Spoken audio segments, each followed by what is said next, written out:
When you finally decide to upgrade your gaming rig, the temptation is to snag the cheapest ultra-wide you can find on sale.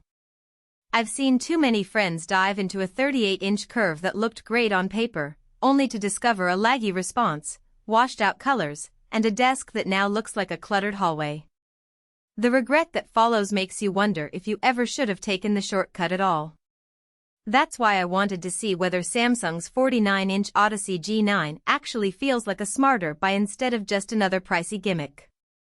Link is in the description if you want to check the product details on Amazon.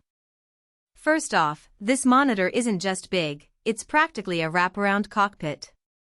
The 1000R curvature matches the natural field of view of your eyes, so when you sit down for a racing sim or a massive open-world adventure, the edges stay in focus without you having to constantly swivel your head. I set it up on a standard 32-inch desk with a VESA-compatible arm, and while the base is definitely heavier than a 27-inch panel, the arm handled the weight without wobble. The thing really shines when you split your screen between a game and a Discord chat or a streaming overlay. It feels like having two monitors glued together, but without the bezel gap that always feels like a visual interruption. The most obvious draw for competitive players is the 240Hz refresh rate paired with a 1 millisecond (GTG) response time. In a fast-paced shooter I tested, the motion blur was negligible, and the frame pacing stayed smooth even when I pushed 200 frames per second from my RTX 4090. That said, the experience hinges on your GPU. If you're still on a mid-range card, you'll likely spend most of the time capped well below 120Hz, which turns the monitor's main selling point into a nice-to-have rather than a necessity. The trade-off is that you're paying a premium for hardware that might sit idle if your rig can't keep up. HDR is another area where the G9 tries to differentiate itself. Samsung markets it as DisplayHDR 1000, and in practice you do see a noticeable bump in peak brightness compared to standard panels. In a recent playthrough of The Witcher 3 with HDR enabled, the lanterns and firelight popped without washing out the surrounding shadows. It's not the same as a dedicated HDR TV that can hit over 1500 nits, but for a PC monitor it offers a credible lift that makes fantasy worlds feel richer. If you're a content creator who edits video on a wide canvas, the added dynamic range can actually help you gauge color grading without flipping to a separate reference monitor.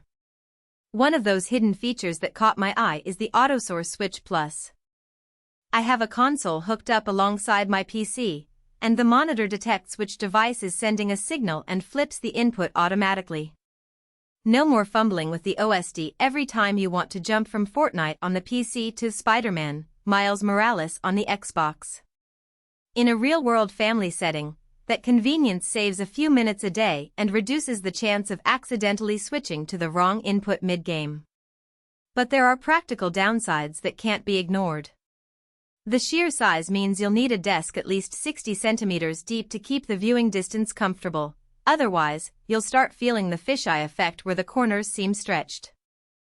Also, the monitor runs on a 3840x2160 resolution, which sounds impressive, but not every game supports that native aspect ratio without black bars or UI scaling issues. I ran into a few titles where the HUD stretched unnaturally, forcing me to drop down to 3440x1440 to keep everything proportional. That extra step can be a minor annoyance for those who want a plug-and-play experience. Another consideration is power consumption. The panel's brightness peaks at 1000 nits, and it draws a noticeable amount of electricity even at moderate settings. If you're environmentally conscious or looking to keep your electricity bill low, this monitor will be a step up compared to a standard 27-inch 144Hz panel. The built-in Eye Saver mode does help reduce blue light during long sessions, but you still end up with a higher wattage draw than a typical 1080p display. So who should actually put this 49-inch beast on their desk? If you're a serious gamer with a high-end GPU, love immersive genres like flight sims, racing, or massive RPGs, and you have the desk real estate to accommodate a 49-inch curve, the Odyssey G9 feels like a justified investment. It also works well for professionals who need a lot of screen real estate for timelines, spreadsheets, or code, because the ultra-wide format eliminates the need for a multi-monitor setup while keeping the workspace tidy. On the flip side, if you're on a budget, have a modest graphics card, or your gaming room is more of a cramped bedroom than a dedicated setup, you'll likely feel the monitor's shortcomings more than its strengths. Casual players who mostly stick to indie titles or older games won't benefit from the 240Hz panel, and the HDR boost may go unnoticed on games that don't support it. In those cases, a 27 or 32-inch